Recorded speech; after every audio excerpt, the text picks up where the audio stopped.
Hello guys, SFM में 23 paper CA final. तुम्हें क्या लगता है कैसा था पेपर? बच्चे मुझसे पूछे कि मैम आप बताओ कैसा था पेपर। मैं तुमसे पूछ रही हूँ कैसा था पेपर। पेपर अगर तुम मुझसे पूछोगे ना, of course I can see a lot of intelligence and I really appreciate the intelligence of the person जिसने पेपर सेट किया है। अगर तुम प्रॉपरली तुमने ऑब्जर्व किया, तुमने तो पेपर लिखा है, ऑब्वियसली तुमने ऑब्जर्व भी करा होगा, हर टॉपिक से उन्होंने क्वेश्चन टच किया है। कोई ऐसा टॉपिक नहीं है, forex, derivative, interest at risk management, equity से, बॉन्ड से, मर्जर से, वैल्यू एट रिस्क से, सब जगह से उन्होंने क्वेश्चंस पूछा है। और सबसे बड़ी बात है, मैक्सिमम बच्चे ये बोल रहे हैं कि पेपर बहुत टफ था, पेपर बहुत टफ था। पेपर तुम किसको टफ बोलते हो वो भी मुझे पता नहीं है।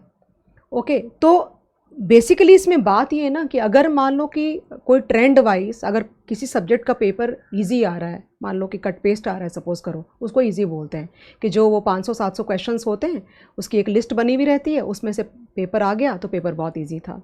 बट डू यू थिंक कि सीए फाइनल में हमेशा वो पैटर्न चलता रहेगा? मतलब आईसीआई ऐसा करता रहेगा? I mean there is a reason why these exams are conducted and they are called competitive exams, correct? So why would you prepare? मुझे सबसे पहले ये बताओ कि तुमको ऐसी प्रिपरेशन ही क्यों करके जानी है कि तुम ये अज्यूम कर लेते हो पहले से कि पेपर बहुत इजी आएगा, वो 700 क्वेश्चन 500 क्वेश्चन करके जाते हैं और उसमें से पेपर आ जाएगा। ऐसा क्यों होगा हमेशा? I mean that's my question actually. जिस चीज़ में जितना टाइम तुमको इन्वेस्ट करना है वो करना है ना, चीज़ों को समझना है, मतलब समझना है तुमको। मैं ये नहीं कहती कि तुमको ओवर स्टडी करना चाहिए, मैंने ये भी हमेशा मेंटेन किया है कि बैलेंस लेना बहुत ज़रूरी है। इसमें 90 लाओगे तो ऑडिट में भी तुमको 40 तो लाना ही पड़ेगा, लॉ में तुमको 40 लाना ही पड़ेगा सीए फाइनल पास करने के लिए। बट इसका ये भी तो मतलब नहीं ना कि तुम जस्ट पढ़ लिया थोड़ा सा, तुमने 100 घंटे 150 घंटे तुम बोलते हो कि कम से कम पढ़ने वाला मेरे को दे दो आप और ख़त्म कर दो। ऐसे नहीं होता है, ऐसे नहीं होता। 15 साल से पढ़ा रही हूँ मैं, ऐसे नहीं होता। और हमेशा यही मेंटेन किया है मैंने कि जो पढ़ना है वो पढ़ना है तुमको। अब अगर क्वेश्चन नंबर 1 देख करके तुमको डर लग गया होगा कि ये बहुत मुश्किल है, मैंने when I started solving I could solve in 5 minutes. वो तभी पॉसिबल होगा अगर तुम्हारी कॉन्सेप्ट क्लैरिटी होगी। पेपर कैसा था? पेपर इंटेलिजेंट है, वेल प्लेस्ड पेपर है। जिस बच्चे ने सेल्फ स्टडी बहुत अच्छी करी होगी, प्रैक्टिस बहुत अच्छी करी होगी, बहुत सारे क्वेश्चंस प्रैक्टिस किए होंगे, वो बच्चा ज़रूर अच्छा पेपर करके गया होगा। आई मीन मैक्सिमम क्वेश्चंस जितने भी हैं वो अपनी बुक के अंदर ऑलरेडी हैं। मैं बात कर रही हूँ उन क्वेश्चंस की जो बुक में नहीं है, 1 2 3 क्वेश्चन जो भी हैं, बट थोड़ा बहुत इधर उधर भी है। तो उतना तो क्लास में डिस्कशन किया हुआ था कि तुम खुद से पेपर कर पाओगे। फॉर एग्जाम्पल मैं दिखाऊंगी तुमको। अगर ये क्वेश्चन में देखो, क्वेश्चन नंबर 1 है, आई सॉल्व। अगर तुम बोलोगे तो मैं डिटेल्ड सोल्यूशन इसका बना सकती हूँ। सो बेसिकली जिस बच्चे को पीएनडल के स्टेटमेंट बहुत ज़्यादा अंडरस्टैंडिंग है वो ये क्वेश्चन कर पाएगा। कैसे बताती हूँ तुमको। यहाँ पे जो मैंने सॉल्व किया है वो ये पूछा है इन्होंने, मैं क्वेश्चन नहीं पढ़ रही बिकॉज आई एम अज्यूमिंग कि तुमने क्वेश्चन पढ़ा है ये वाला। The interest amount which can be paid for availing the bank loan. तो सबसे पहली बात ये है ना कि तुमको ये निकालना पड़ेगा कि पहले पैट कितना था। तो तुम्हारे पास में पहले ईपीएस था 600 रुपीज़ का, ओके, और नंबर ऑफ़ शेयर्स हैं 1 करोड़। क्योंकि यहाँ पे अगर तुम कैलकुलेशन करोगे ना तो तुमको निकल जाएगा वो, ओके। 15,000 करोड़ का तुम्हारा मार्केट कैप है और यहाँ पे 600 तुम्हारा ईपीएस और 25 तुम्हारा पी रेशियो है। तो तुम मल्टीप्लाई करोगे तो 15,000 रुपीज़ आएगा, ओके। तो 15,000 करोड़ को 15,000 रुपीज़ से डिवाइड करोगे तो 1 करोड़ शेयर है इन लोग के, ओके। तो उस हिसाब से अगर 1 करोड़ शेयर है और 600 का ईपीएस है तो इनका जो एग्जिस्टिंग पैट होगा वो 600 करोड़ का होगा। टैक्स की जो रेट दे रखी है उस हिसाब से अगर तुम प्री टैक्स करोगे ना तो 857.1429 करोड़ आएगा। ये बायबैक के पहले की सिचुएशन बात कर रही हूँ। बायबैक के बाद उन्होंने बोला है कि ईपीएस 400 रुपये का हो जाएगा, ओके। और बायबैक होने के बाद अगर 20% शेयर्स बायबैक हो रहे हैं तो एग्जिस्टिंग शेयर्स फिर 80 लाख होने चाहिए। तो 400 रुपये को 80 लाख से अगर मल्टीप्लाई करोगे तो 320 करोड़ का पैट आएगा तुमको, ओके। और 320 करोड़ को अगर तुम प्री टैक्स करोगे तो 457.1429 करोड़ का तुमको पीबीटी आएगा। दोनों का अगर डिफरेंस लोगे तो 400 करोड़ का ब्याज का डिफरेंस आ गया बिकॉज उन्होंने लोन लिया है प्रीमियम पे करने के लिए, ओके। और 400 करोड़ का जो ब्याज है उसको 16% से डिवाइड करोगे तो 2500 करोड़ 2500 करोड़ का तुमको लोन अमाउंट आ जाएगा। और मैं ज़्यादा डिटेलिंग नहीं कर रही यहाँ पे। I think I have given you a good idea how the question should move. That is what I think. So if you would have used your brain you can definitely solve the question, but then shortcut से नहीं जिंदगी चलती है, बिल्कुल भी नहीं चलती shortcut से, ओके। Next question. ये क्वेश्चन हर जगह पे है, तुम्हारे पुराने करिकुलम में बोलो, आई मीन कौन से करिकुलम की बात, 15 साल में जितनी बार करिकुलम चेंज किया, हर बुक में, हर आरटीपी में, हर एमटीपी में, हर मॉड्यूल में, हर जगह पे क्वेश्चन था, अपनी बुक में भी है, तो मैं इस पर डिस्कशन नहीं कर रही. It is a very very simple question of indirect quotation actually of futures, और क्लास में कराया है, समझाया है, हर बैच में कराई हूँ एक्चुअली ये क्वेश्चन. ओके, तो ये क्वेश्चन पे मैं डिस्कशन करी नहीं, ये क्वेश्चन अपने बुक के अंदर है, थियरी पे बात नहीं कर रही मैं. Okay, then this question I, VaR का जब भी क्वेश्चन आएगा, मैंने क्लास में बार बार बोला है कि वैल्यू एट रिस्क का जब भी क्वेश्चन आएगा तुरंत उसमें घुसना मत, because it is very difficult to solve a VaR question, value at risk question immediately. अगर देखा हुआ क्वेश्चन है, करा हुआ क्वेश्चन है, तो जाकर के अंदर में करो, वरना एक बार होल्ड पे डालना ज़्यादा बेटर होगा.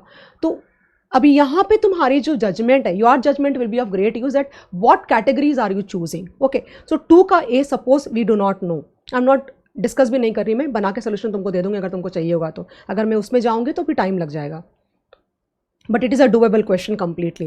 ये डेटा देख के तुमको आइडिया लगना चाहिए कि वार के लिए क्या चाहिए होता है. Can you see here return and probability with the help of this data you can compute mu and sigma which is required to compute z actually. Then this question, कितने सारे क्वेश्चंस क्लास में linear के मैंने कराए हैं. तो यहाँ पे 20% 4 साल है, और उसके बाद बोला है 100 BPS, दैट मीन्स 1% डिक्रीज होगा. तो लीनियर में अगर 1% 3 साल डिक्रीज होगा तो वो हो जाएगा 19, देन 18 एंड देन 17. तो तुम वो जो ग्रोथ रेट है तुम्हारी, और 17 पे वो प्रिवेल कर जाएगा स्टेबल ग्रोथ में. तो 4 साल 20%, okay, and then 19, then 18, then 17, and then constant growth rate तुम्हारी GS प्लस GC तुम करोगे, जो मैं हमेशा क्लास में बताती हूँ तुमको, तुम वैल्यू निकालोगे स्टॉक की. ओके, और पहला क्वेश्चन तो तुम आंसर कर दोगे स्टेबल ग्रोथ रेट क्या होगी, और सेकंड क्वेश्चन में क्या करोगे, तुम डिस्काउंटिंग करके तुम वैल्यू निकालोगे, और जो करंट मार्केट प्राइस तुमको दे रखे उससे कंपेयर करके तुम जजमेंट ले सकते हो. तो ऑफकोर्स बिल्कुल सेम क्वेश्चन तुम्हारे पेपर बुक में नहीं है मेरे, बट देन ऐसे कितने सारे क्वेश्चंस किए हैं और इतना समझा के किया है, नहीं कर पाओगे ऐसा मैं नहीं मानती बिल्कुल भी. Okay, then the next question, again this is a theory question, this is again a combination question actually. हमने इस तरह के कितने सारे क्वेश्चंस करे हैं. अगर तुम निकालोगे तो यहाँ पे जो क्वालिटी डिफरेंशियल आ रहा है तुम्हारा, जो गेन आ रहा है, मतलब स्वैप में जो गेन आ सकता है टोटल 3.5 माइनस 3.5%, एंड देन यहाँ पे जो BPLR प्लस 0.5, BPLR प्लस 1.5, तो 1% का यहाँ पे डिफरेंस है, 1% का यहाँ पे डिफरेंस है, और 0.50 का यहाँ पे डिफरेंस है परसेंट का. तो टोटल क्वालिटी डिफरेंशियल, यानी कि स्वैप में जो टोटल स्प्रेड बनता है वो बनता है 50 BPS या 0.5% का. क्वेश्चन में आगे देखोगे तो ये लोग बोल रहे हैं that the intermediary wants 50 BPS, but ये भी इस बात साथ में लिख रखी है कि that one party is ready to take 20 BPS का gain and other party is ready to take 10 BPS, और जो इंटरमीडिएरी है वो भी बार्गेन करने को रेडी है, that means he is ready to compromise. तो तुम ये कर सकते हो सम के अंदर में 20 BPS एक को दे दो, 10 BPS दूसरी पार्टी को दे दो, बच गया कितना 20 BPS. 20 BPS 10 BPS each basically दोनों पार्टी दे सकते हैं, 20 BPS इंटरमीडिएरी को चला जाएगा. That way the question can be solve. It is not a very difficult question. Again I mean जो एक्चुअली जो पहले वाला क्वेश्चन जो हम लोगों ने क्लास में करा हुआ, जो बहुत पहले पेपर में आया हुआ है, yen loan and dollar loan वाला सम, उससे मिलता जुलता है, but then relatively it is easier than that question actually. Okay, next question, ये एक ऐसा क्वेश्चन है. ओके, दिस क्वेश्चन मैं फ्यूचर समझाना ही शुरू करती हूँ वीट के सम से, कि कैसे फ्यूचर्स का क्या मीनिंग होता है, कैसे स्क्वायर ऑफ करते हो, एंड इस तरह के मैंने 2 क्वेश्चंस क्लास में तो अपनी बुक में भी है, एक राइस का एक वीट का है, तो मैं डिस्कस नहीं कर रही. This question is there in our book. You shouldn't be at all worried कि ये क्वेश्चन तुमको क्यों नहीं करना आया होगा. और ये क्वेश्चन भी, ऐसा वाला क्वेश्चन भी तुमको करना आना चाहिए, because we have covered a lot of variety in this category also guys. Shortcut में भी समझाया है, डिटेल में भी समझाया है, सब कुछ समझाया है. सो आई एम अज्यूमिंग दैट ये सारे क्वेश्चन तुमको करने आने चाहिए. अभी तक में जो मैंने डिस्कस किया है उसके अंदर 2 ही ऐसे क्वेश्चन हैं जो बिल्कुल नए हैं. One the first question and the other one is a VaR question actually. Then this question bonds का, this is again a very very simple question, because they are asking to calculate market price duration. तुमको ये नहीं करना आता, इससे कितने heavy question तुमने class के अंदर में किया है. मार्केट प्राइस निकालो, ड्यूरेशन निकालो, वोलेटिलिटी निकालो, और उसके बाद तुम प्राइस निकाल के बॉन्ड की बता दोगे, डिस्काउंटिंग फैक्टर 12% लगा करके उनको बॉन्ड लेना चाहिए कि नहीं लेना चाहिए. आई mean it's again easy. Then you have this question. This question is also in our book in your forex chapter actually. तो what I remember जो वहाँ पे दिया हुआ है, I remember that कि दोनों में आंसर सेम आता है. तो जो डिसीजन आता है वो ट्रेजरी बिल्स के फेवर में आता है, because you would not want to, if the equity fund and the treasury bills are giving you the same return, of course I will choose a treasury bill, because kind of I mean it's a risk free rate of return. अगर मुझे stock market से और government से मुझे same percentage आता है तो of course I will go for the government because it is a risk free rate of return. Risk नहीं है, but if you invest in the equity or index fund whatever for that matter, वहाँ पे risk है। तो यहाँ पे क्या आएगा वो कैलकुलेशन करने से पता चलेगा। मैंने कैलकुलेट नहीं किया ये वाला सम, बट ये सम बिल्कुल सेम है। एंड अगर कैलकुलेशन में कुछ अलग भी आता है तो accordingly you can definitely answer, I feel. Okay, this question was of November 20। ये मैंने क्लास में भी कराया है ये क्वेश्चन, और ये मैंने यूट्यूब पे भी डाला है। म्यूचुअल फंड का जो मैंने पीडीएफ शेयर किया था, म्यूचुअल फंड की एक मैंने शीट शेयर करी थी, उसके अंदर में ये क्वेश्चन मैंने कराया था। तो मैं बार बार बोलती आई तुमको कि तुमको लिख के करना चाहिए, प्रैक्टिस करना चाहिए। एक प्रॉब्लम है, तुमको बताती हूँ मैं, तुम लोग ना मुझे बोलना नहीं चाहिए, मैं भी करती हूँ एक्चुअली। तुम लोग एग्जाम के एक दिन पहले मैराथन अटेंड करते हो यूट्यूब पे बैठ के। मुझे एक बात जरा बताना तुम कि तुम्हारे ना कोविड के पहले कोई यूट्यूब नहीं चलता था। इतने सालों से आईसीआई के पेपर होते हैं। और तुमको मैं बता दूं एक बात, मैं तब से पढ़ा रही हूँ जब इस पेपर को माफा बुलाते थे, management accounting and financial analysis. I am talking about 2007 and all, 2007-8 की बात कर रही हूँ मैं। तब तो कुछ भी नहीं था, ना यूट्यूब था, ना तुम्हारे रिकॉर्डेड लेक्चर्स होते थे, सिर्फ एक फेस टू फेस का लेक्चर होता था। और बच्चे तब भी 90-95 लाते थे और पेपर इससे बहुत टफ आता था। मुझे एक बात तुम बताना कि क्यों तुम ऐसा। मैं भी करती हूँ मैराथन, मैंने बंद कर दिया, बट मैं भी करती हूँ। मैं इसलिए करती हूँ बिकॉज मुझे अपनी दुकान चलानी है, मुझे भी, मैं आउट ऑफ प्लेस नहीं होना चाहती मार्केट के अंदर में। बट तुमको तो अपना सोचना चाहिए ना कि एग्जाम के एक दिन पहले जब तुम सोच के देखो कि 5-6 घंटे में पढ़ाने वाला तुमको एसएफए में ऐसा क्या पढ़ा देगा जो तुम खुद भी नहीं कर पाए, और तुम इतने साल में नहीं कर पाए, तुमको 2-2, 3-3 साल का टाइम मिला जब तुम नहीं कर पाए। तो क्यों ऐसा करते हो? तुमको प्रैक्टिस करना पड़ेगा। और जब मैं ज़्यादा पढ़ाती हूँ तो बच्चे बोलते हैं अर्चना मैम बहुत ज़्यादा पढ़ाते हैं, अपन को किसी और का लेना चाहिए जो कम में ख़त्म कर दे। कम में कोई ख़त्म कर ही नहीं सकता है पेपर को पढ़ाना, इट इज़ नॉट पॉसिबल। तो मैंने ये भी बात क्लास में बोली, हमेशा मेंटेन करिए दैट किसका अटेम्प्ट कैसा होगा ये मैं प्रेडिक्ट नहीं कर सकती। तो अटेम्प्ट अगर बहुत इजी आ जाएगा तो बच्चे बोलेंगे मैम तो बहुत ज़्यादा पढ़ाती है, चलो उस टीचर से पढ़ना चाहिए जो 100 घंटे में ख़त्म करता है। और अगर पेपर बहुत टफ आ गया तो फिर क्या बोलोगे? तो मुझे कैसे पता कि किसका पेपर में क्या आने वाला है? तो ultimately there is something called experience, there is something, some knowledge is required to become a chartered accountant. Why do you want to take a shortcut in life all the way? This paper was not tough, but yeah, अगर तुम कुछ भी छोड़े होगे ना तो तुम्हारी वाट लग गई होगी। Again, this question was there in the November 20. I don't know why anybody would leave this question and go in the examination. Again, ये जो क्वेश्चन है तुम्हारा, ये भी बिल्कुल डूएबल क्वेश्चन है, इसमें कोई भी डिफिकल्टी लेवल नहीं है, बीटा निकालना है।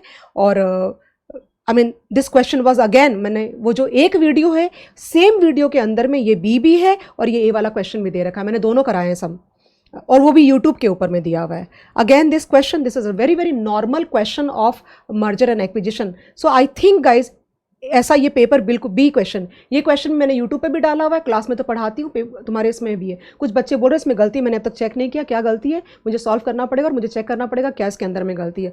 और थ्योरी भी ऐसी नहीं थी जो तुम्हें ये लगे कि तुम सॉल्व नहीं कर पाओगे। हाँ, 2-3 क्वेश्चन को देख करके, I mean what you want is that कि जो क्वेश्चन मैंने देखा एग्जैक्टली वो आ जाना चाहिए। ऐसा नहीं होता कॉम्पिटिटिव एग्जाम्स के अंदर में। मैं तुमको डांट नहीं रही हूँ और ना ही मैं तुमको डरा रही हूँ, ये भी मेरा काम नहीं है। मेरे को 15-16 साल हो गए अभी पढ़ाते हुए, मुझे ना बुरा लगने लग जाता है कि ये this is a fantastic paper actually, this is a very very nice paper, very doable paper and you can score exemption in this paper very very easily। 60 बोल रही हूँ, 60 से भी तुम ज़्यादा ला सकते थे। ज़्यादा से ज़्यादा तुम कौन सा सम नहीं कर पाते? एक वार का क्वेश्चन नहीं कर पाते और क्वेश्चन नंबर 1 नहीं कर पाते। बाकी सारे क्वेश्चन अपनी बुक के अंदर में दिए हुए हैं, तुमको क्यों नहीं कर पाओगे तुम paper? So this paper is not an easy paper, I am not saying it is an easy paper because the placement of the question is very very intelligent. It is a very balanced paper, it is a mix of heavy and मैंने बोला तुमको compulsory में पहला question जैसे ही तुमको heavy लगा, तुम वो देख के डर मत जाना। मैंने जो 2 वीडियो जो बोला मैंने तुमको काइंड ऑफ 2-3 दिन पहले जो मैंने वीडियो ऑल द बेस्ट बोलने, उसमें मैंने बोला कि it is a possibility that तुमको कंपलसरी का एक भी क्वेश्चन नहीं आ रहा है, करेक्ट, बट देन फिर भी आगे बढ़ो तो बाकी सारे क्वेश्चंस करने जैसे सारे क्वेश्चंस अपनी बुक के अंदर है और मैंने कराया है लॉजिक के साथ और इतनी सारी वैरायटी कराई है। अपनी रिकॉर्डिंग रेगुलर की सिर्फ 220 घंटे की है, उससे ज़्यादा नहीं है। उतना तो पढ़ेंगे ना, 100 घंटे में इतना बड़ा प्रैक्टिकल पेपर कैसे ही तुम्हारा कवर होता है? और क्यों तुम इधर रिकॉर्डिंग वो नोट्स ये नोट्स तुम भागते रहते हो? अरे एक चीज़ पकड़ो, जिस पे विश्वास है उसका पकड़ो और पढ़ के ध्यान से उसी को फॉलो करो और प्रैक्टिस करो। इतने सारे क्वेश्चंस अवेलेबल हैं, ओके। लेकिन अगर पेपर अच्छा नहीं गया है, बिल्कुल भी टेंशन नहीं करना, बिल्कुल टेंशन नहीं करना है। अगले पेपर के लिए तैयारी करो और हो जाएगा तुम्हारा। मान लो कितना भी खराब गया होगा, पास तो तुम कर ही जाओगे, बिकॉज क्वेश्चन करने जैसे थे, ऐसे नहीं क्वेश्चन करने जैसा नहीं था तुम्हारा, okay. So I am not squaring you, I am not like मैं तुमको, हाँ अगर तुमको लग रहा है कि मैं डांट, तो मुझे थोड़ा सा बुरा लगता है कि बच्चों ने इतना कॉम्प्रोमाइज़ क्यों करने लग गए तुम लोग क्वालिटी ऑफ एजुकेशन के ऊपर में। हमें नहीं करना चाहिए, राइट। अच्छे से पढ़ो। I wish you all the best for all the remaining papers. डरना नहीं है बिल्कुल भी, जो भी होगा अपन, ज़िंदगी हमेशा तुमको मौके देगी, ओके। लेकिन एक गलती जब करते हैं ना, वो गलती बार बार नहीं करते लाइफ में, ओके। ये बात का तुम ध्यान रखना। मैं तुमसे बहुत बड़ी हूँ इसलिए ये बात बोल रही हूँ, और मैं बिल्कुल डरा नहीं रही और ना मैं कोई तरह की मार्केटिंग कर रही हूँ, मुझे वो करने की ज़रूरत भी नहीं है, okay. All the best for all your papers. अब भूल जाओ, जैसा भी पेपर FRSFM का गया भूल जाओ। अगर पेपर दोनों भी अच्छे नहीं गए तो भी ऑडिट और लॉ जाके बैठना, कम से कम जा कर के प्रैक्टिस होगी तुम्हारी, ठीक है। All the best and thank you so much.